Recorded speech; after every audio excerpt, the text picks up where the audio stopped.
Salut, j'espère que tu vas bien. Moi, ça va super bien par la grâce de Dieu. Dans cette vidéo, je vais essayer de partager une réflexion.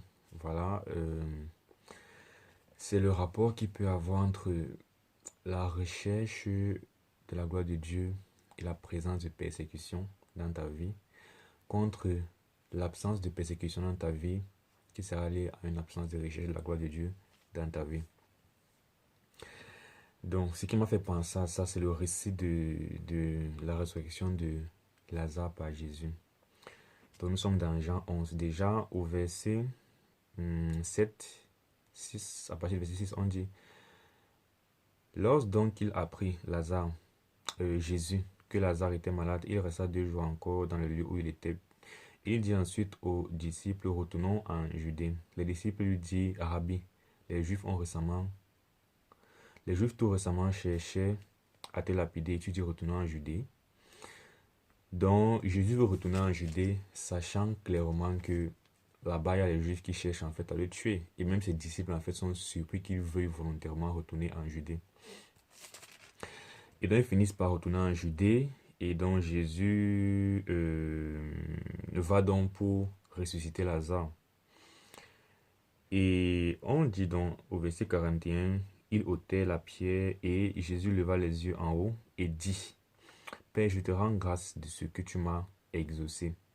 Pour moi, je savais que tu m'exauces toujours, mais j'ai parlé à cause de la foule qui m'entoure, afin qu'ils croient que c'est toi qui m'as envoyé. Ayant dit cela, il cria d'une voix forte: Lazare, sort. Donc Jésus, en fait, dit qu'il aurait pu simplement demander à Dieu dans son cœur de l'exaucer. Et il sait que Dieu l'aurait exaucé, en fait, parce que Dieu l'exauce toujours.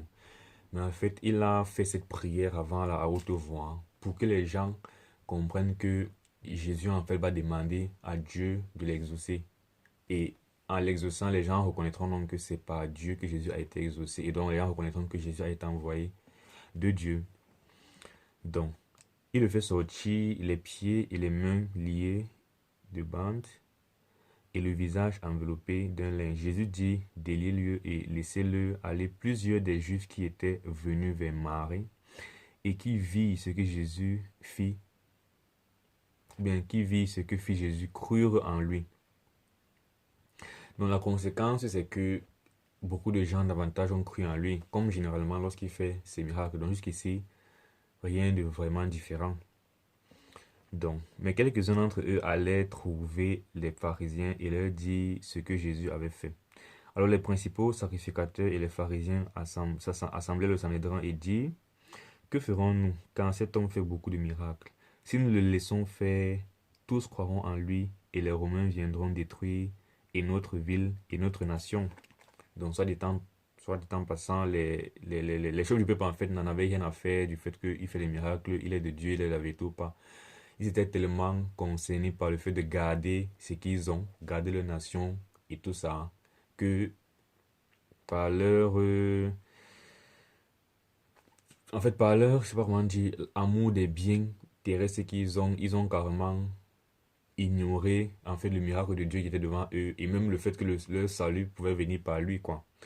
Mais ce n'est qu'une parenthèse. Alors, on dit, l'un de Caïphe, qui était souvent sacrificateur cette année-là, leur dit: Vous n'y entendez rien. Vous ne réfléchissez pas qu'il est dans votre intérêt qu'un seul homme meure pour le peuple et que la nation entière ne périsse pas. Donc, en gros, il dit: il est bon que ce Jésus-là, en fait, meure pour que justement on ne perde pas notre nation et tout ce qu'on a. Or, il ne dit pas cela de lui-même, mais étant souvent sacrificateur cette année-là, il prophétisait que Jésus devait mourir pour la nation. Et ce n'est pas pour la nation seulement, c'était aussi afin de réunir en un seul corps les enfants de Dieu dispersés. Donc, c'est donc quoi la réflexion? La réflexion se dit que voilà la persécution que Jésus-Christ a en fait obtenue en fin de compte, c'est sa mort, n'est-ce pas? C'est le fait qu'il va finir par mourir. Pourquoi? Parce qu'il a fait ce grand miracle, parce que il s'est révélé tel qu'il est, n'est-ce pas? Et sur le champ, en fait, qu'est-ce que Jésus-Christ a fait que nous pouvons en fait imiter et apprendre de lui? Jésus-Christ, en fait, s'est montré tel qu'il est. De un, Jésus, en fait, sait déjà que on veut le tuer. Donc, la notion de persécution est un truc qu'il sait que ça l'attend. Et il sait que s'il continue à se montrer dès qu'il est, il va recevoir cette persécution. Mais il va quand même en Judée. Et arrivant en Judée, il aurait pu prier dans son cœur. Et on aurait donc dit, ok, Lazare est ressuscité par chance, vraiment, Dieu est grand, il a ressuscité seul, mais Jésus préfère en fait leur faire comprendre que c'est à cause de moi qu'il va ressusciter. Ou en d'autres termes, Dieu passant par moi va le ressusciter.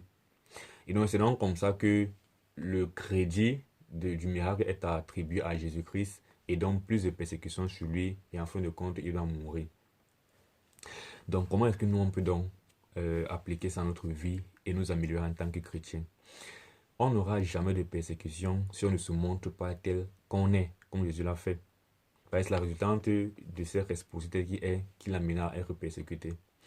Et on peut donc se dire, le but n'est pas de se faire persécuter, donc je préfère en fait me cacher pour éviter la persécution. Le problème c'est que quand tu ne te montres pas tel que tu es, la gloire de ce que Dieu fait ne revient pas à Dieu. Parce que comme je dis, si Jésus n'avait pas fait cette prière pour faire comprendre que c'est Dieu qui va agir, on aurait dit, ah, par chance, vraiment, miraculeusement, comme ça, Lazare est guéri. Donc je prends un exemple concret de la vie. Tu as un ami, tu es chrétien, et donc tu as un ami qui est très très malade, chrétien ou pas, disons pas chrétien. Et donc tu vas lui rendre visite à l'hôpital. Et à l'hôpital, il est très malade, et puis tu arrives, toi maintenant tu sais dans ton cœur que c'est pas Dieu, en fait sa situation dépend de Dieu, comme toute chose dépend de Dieu. Et donc tu sais que tu dois en fait prier pour lui afin que Dieu fasse grâce pour qu'il reçoive la guérison. Mais comme tu arrives à l'hôpital, il y a le personnel de l'hôpital, il y a les gens, il y a sa famille et tout ça. Du coup, tu as honte de prier, de dire devant tout le monde que c'est Dieu en fait qui va le guérir et pas l'hôpital qui va le guérir et pas la médecine, mais c'est Dieu en fait qui va le guérir.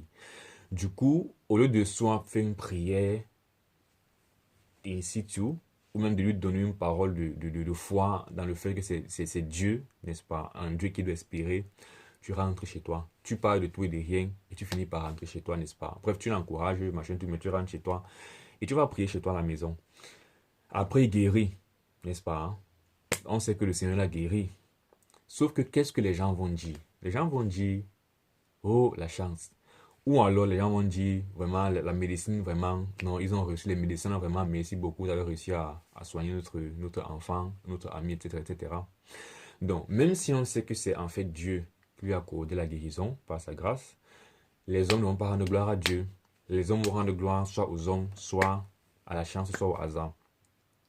Et donc, toi, en voulant éviter la honte et dans la persécution, tu n'as pas rendu gloire à Dieu. Et de manière générale, en fait, c'est de ça qu'il s'agit, c'est que pour éviter la persécution, tu n'as qu'à te cacher ce que tu es. Tu vas éviter la persécution, mais en même temps, tu ne seras pas quelqu'un en fait qui fasse que par ton œuvre, en fait, la gloire de toutes choses revienne à Dieu. Donc, pour dire que en tant que chrétien, on ne doit pas, euh, en fait, on doit accepter et éprouver la persécution quand c'est nécessaire, comme Jésus l'a fait. Il savait qu'en partant en Judée, il serait persécuté, il est parti. Et ça, ce n'était qu'un exemple parmi tant d'autres. En général, Jésus savait qu'en venant dans le monde, si c'était pour être persécuté, l'apôtre Paul a fait la même chose. Il est parti à Jérusalem, sachant qu'on voulait le tuer. Mais il est en train de voir seulement l'œuvre de Dieu et la gloire de Dieu derrière. Parce que quand les gens se convertissent, et ils passent chez les gens se convertissent, c'est à Dieu que revient la gloire. Et Dieu aime justement qu'on fasse comprendre que c'est lui qui est en train d'agir. Comme Jésus a prié là, Dieu aime ça. Parce que toute chose est faite pour la gloire de Dieu. Qu'on le veuille ou pas, qu'on y mette d'une autre ou pas, toute chose revient toujours, est faite par Dieu et pour sa gloire. Maintenant, en tant qu'enfant de Dieu et pour être parce que Jésus, vous êtes la lumière du monde, que vos œuvres luisent devant les hommes afin qu'ils rendent gloire à votre Père qui est dans les cieux, afin qu'ils les voient et rendent gloire à Dieu. Donc, on doit faire nos œuvres de chrétiens et de foi devant les hommes.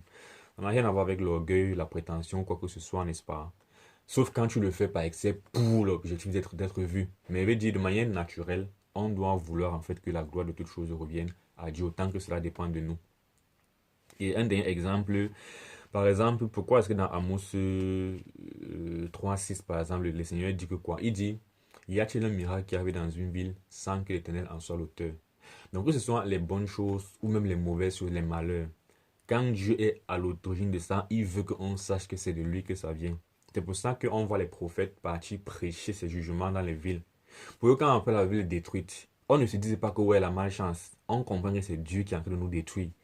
Ou alors, de la même façon, quand des bonnes choses arrivent, le prophète ayant annoncé, comme par exemple quand on voit la restauration d'Israël, la venue du Messie, ça a été annoncé depuis. Donc du coup, quand ça arrive, c'est à Dieu que la gloire revient. Jésus, avant sa crucifixion, dit déjà à ses disciples que je vais mourir et ressusciter. Pour que quand ça arrive, on sache que la gloire revient à Dieu, parce que c'était sa volonté. Donc, la persécution peut être souvent psychologique, le fait que tu seras rejeté, mis à part, vu bizarrement, et qui en réalité la persécution la moins sérieuse, la plus légère, parce que les chrétiens dans la Bible n'ont pas été persécutés psychologiquement, hein, c'était physiquement. Dans la persécution, elle va de la persécution psychologique, le fait d'être stigmatisé, isolé, vu bizarrement parce que tu es chrétien et différent, jusqu'à la persécution physique. Et donc, beaucoup de gens souvent perdent le test à la persécution psychologique. Ils ne veulent pas être mis à côté, mis à part. Ils veulent être vus toujours cool, acceptés. Du coup, ils éteignent leur foi. Donc, on va pouvoir accepter qu'on sera différent, on ne sera pas aimé. C'est normal, être prêt. Le fait même que si on est apprécié, ça doit nous inquiéter. Si on n'apprécie pas le monde, ça doit nous inquiéter que, mais pourquoi est-ce que le monde m'apprécie quand je n'ai pas le même esprit que eux? Mais voilà, après, c'est la persécution physique. Parfois, les gens vont physiquement t'atteindre parce que tu es différent et parce que tu témoignes les œuvres de Dieu. Et ça peut aller jusqu'à la mort. Les choses que de nos jours, je ne sais pas. En fait, c'est vrai, que c'est difficile de concevoir que je peux mourir pour l'œuvre de Christ, mais la Bible nous demande de nous préparer dans ce sens. Et tu n'accompliras pas de grandes choses si tu ne commences pas à accomplir les petites choses. Donc, les petites choses, déjà, comme simplement parler de Dieu, témoigner, pour être même déjà mal vu. Ce qui va entraîner, c'est pas le but, mais ça va entraîner que tu sois vu bizarrement et différemment et parfois stigmatisé, moqué même. Comment déjà pas être posé à accepter que c'est comme c'est ça en fait ta vie et puis grandir dans ça. Comme ça, plus tard, ce sera t'opposer à une décision qui peut faire que financièrement tu sois atteint sur le plan de la santé et plus tard même physiquement tu sois atteint et même sur ce que ta vie soit mise en danger. Donc voilà, la persécution donne gloire à Dieu dans la vie du chrétien. Tandis que le fait de ne pas être persécuté, ça te préserve, n'est-ce pas? Mais tu ne rends pas gloire à Dieu. Et tu es un serviteur un peu inutile ou inefficace pour le Seigneur. En bon entendeur, salut. Que Dieu te bénisse. Dans une prochaine vidéo. Porte-toi bien. Ciao.